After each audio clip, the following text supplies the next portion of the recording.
बात यह है, हमारा इलेक्शन 23 सितंबर था, बादरघाट बाई इलेक्शन। 16 सितंबर हमारा फॉर्मर जो प्रेसिडेंट है, प्रेसिडेंट प्रद्युत किशोर जी रिजाइन किया है और सोनिया गांधी का पास रेजिग्नेशन लेटर भेजा है। लेकिन ये हाईकमांड को रेजिग्नेशन भेजना और एक्सेप्ट करना है, ये इसका बारे में उन्होंने पब्लिश कर दिया मीडिया में।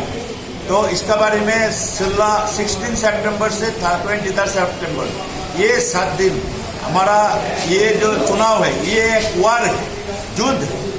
उसमें सेनापति खुद रिजाइन कर लिया, तो कैसे लोग हम लोग को वोट डालेंगे? नहीं तो ये चुनाव में हम लोग जीत जाएंगे। इस टाइम में जो क्या है प्रद्युत किशोर जी, ये कांग्रेस का लिए बहुत बुरा असर पड़ा है और इसका लिए हम लोग का खेद है। हम अभी तो उन्होंने प्राइमरी मेंबर्स से भी चला गया, छोड़ दिया, तो इसीलिए इनका खिलाफ हम लोग का कोई बात नहीं। लेकिन ऐसा कांग्रेस अगला दिन अच्छा तरीका से डिसिप्लिन रख के एक सही तरीका से एक अच्छा ऑर्गेनाइजेशन बनाएंगे towards assembly, next assembly election.